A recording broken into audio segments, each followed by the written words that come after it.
নমস্কার বন্ধুরা, সকলকে পরিপাশা চ্যানেল স্বাগত। আশা করি সকলেই ভালো আছে। বন্ধুরা, বকেয়া ডিএ আদায় নিয়ে এবার তোলপাড় রাজ্য। 25% ডিএ দেওয়ার কথা ছিল। সেই প্রসঙ্গেই আমরা রাজ্যকে বুঝিয়ে দেব সুপ্রিম কোর্টে যাওয়ার প্রয়োজন নেই বলে মন্তব্য করলেন মলয় মুখোপাধ্যায়। আজকে সেই গুরুত্বপূর্ণ বিষয়টি নিয়ে আলোচনা করতে চলেছি এবং তার সাথেই যে বড় আন্দোলন আসতে চলেছে তার নিয়েও আগাম পূর্বাভাস দিতে চলেছি। তাই সকলকে বলবো ভিডিওটি প্রথম থেকে শেষ পর্যন্ত অবশ্যই দেখবেন এবং বিস্তারিত অবশ্যই জানবেন। ডিএ বা মহার্ঘ ভাতা নিয়ে পশ্চিমবঙ্গ রাজ্য সরকারি কর্মচারী এবং রাজ্য সরকারের মধ্যকার দীর্ঘদিনের টানাপোড়েন এক নতুন মোড় নিয়েছে এবার। রাজ্য সরকারি কর্মীরা যখন তাদের ন্যায্য পাওনার জন্য লড়াই চালিয়ে যাচ্ছেন, তখন রাজ্য সরকার আইনি জটিলতার অজুহাত দেখিয়ে চলেছে।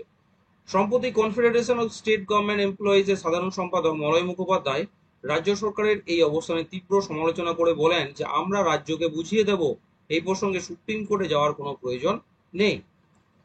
মূল ঘটনাটি হলো যে মহামান্য সুপ্রিম কোর্ট গত 16 মে রায় দিয়েছিল যে তাতে উল্লেখ আছে যে কলকাতা হাইকোর্ট বা স্যাটের পূর্ববর্তী রায় অনুযায়ী রাজ্য সরকারকে পদক্ষেপ গ্রহণ করতে হবে।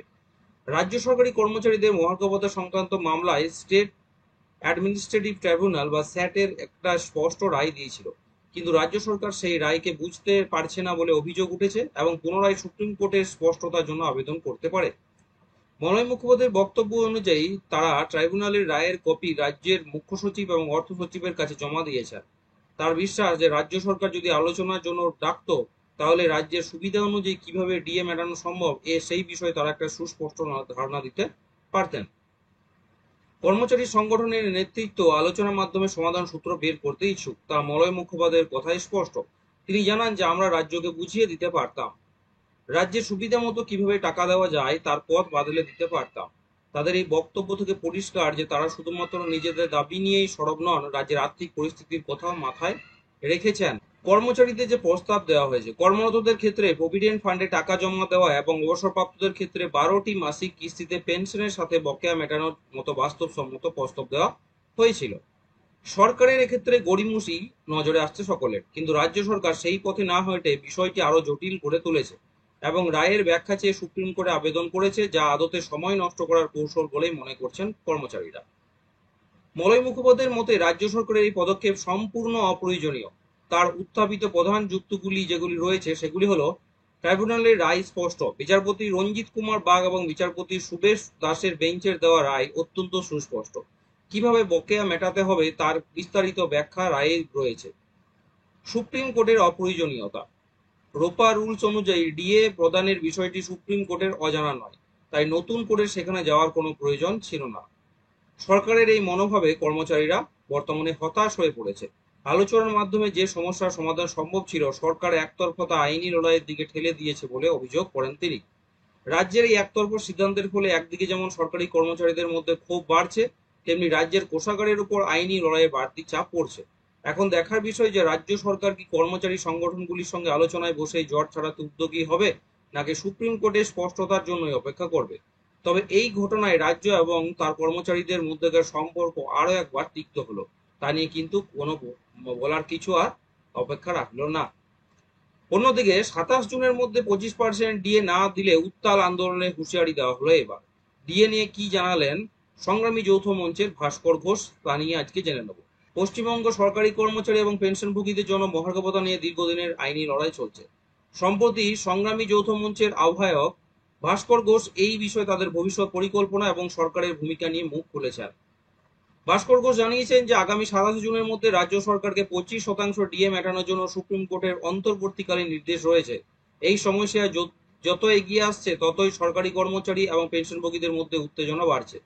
মূল প্রশ্ন হলো যে রাজ্য সরকার কি বিপুল পরিমাণ টাকা মেটাতে সক্ষম হবে।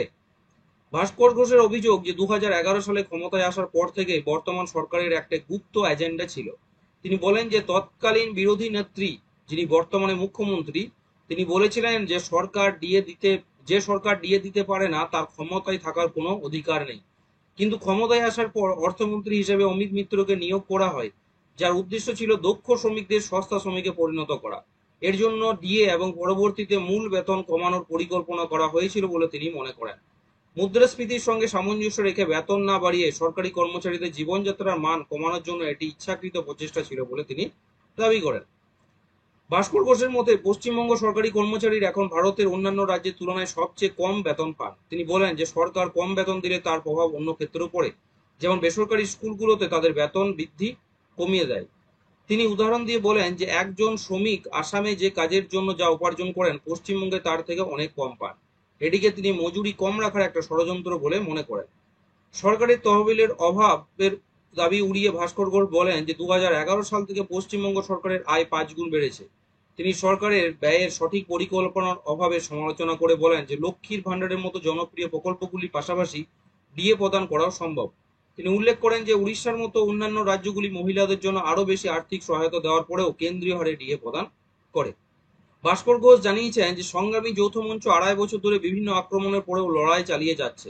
27 জুনের সময়সীমা দিয়ে তিনি বলেন যে সরকার বর্তমানে ডিএ প্রদানের জন্য টাকার অঙ্ক গণনা করছে। তিনি জানান যে সমস্ত কর্মচারী এবং পেনশনভোগীদের নিয়ে এর জন্য আনুমানিক কত খরচ হবে সে সম্পর্কে তারা সচেতন। যদি সরকার নির্দেশ পালনে ব্যর্থ হয় তাহলে তারা উত্তাল আন্দোলন এবং আদালত অবমাননার মামলা করবে। ভাস্কর ঘোষ সমস্ত কর্মচারী এবং শিক্ষক সংগঠনকে রাজনৈতিক নির্ভরতা নির্বিশেষে একত্রিত হয়ে সরকারের কাছে দাবি পৌঁছে দেওয়ার আহ্বান জানিয়েছেন। তিনি জোর দিয়ে বলেন যে আদালত অধিকার দিতে পারে, কিন্তু সেই অধিকার অর্জন করতে হয় সংগ্রাম এবং আন্দোলনের মাধ্যমে। বিরোধী দলগুলি সরকারি কর্মচারীদের উস্কানি দিচ্ছে, এই দাবি খারিজ করে ভাস্কর ঘোষ বলেন যে সরকারি কর্মচারীরা বুদ্ধিমান এবং তারা নিজেদের সিদ্ধান্ত নিজেরাই নেন। তিনি স্পষ্ট করেন যে সংগ্রামী যৌথ মঞ্চ একটি গণতান্ত্রিক কাঠামোর মধ্যে কাজ করে এবং নাগরিকদের অধিকারের জন্য লড়াই সমর্থন করা বিরোধী দলগুলির সাংবিধানিক দায়িত্ব। পরিশেষে ভাস্কর ঘোষ দৃঢ়ভাবে বলেন যে ডিএ কোনো অনুদান নয়, এটি একটা অধিকার। তিনি আত্মবিশ্বাসের সঙ্গে জানান যে 100% ডিএ তারা পাবেন এবং সরকার যদি নির্দেশ না মানে তাহলে আর্থিক জরুরি অবস্থা জারির সম্ভাবনাও রয়েছে। সুতরাং আগামী দিনে কিন্তু বৃহত্তর আন্দোলনের একটা সম্ভাবনা রয়েছে। যদি 27 জুনের মধ্যে বকেয়া ডিএ 25% বকেয়া ডিএ না দেওয়া হয় তাহলেই কিন্তু আগামী দিনে আন্দোলন আসতে চলেছে। আসছি পরিবেশনের সকলকে বলবো চ্যানেলটিকে তো অবশ্যই সাবস্ক্রাইব করবেন, শেয়ার করতে ভুলবেন না, নোটিফিকেশন বেলটি অপশন করে রাখবেন, লাইক করবেন। সকল ভালো থাকবেন, সুস্থ থাকবেন।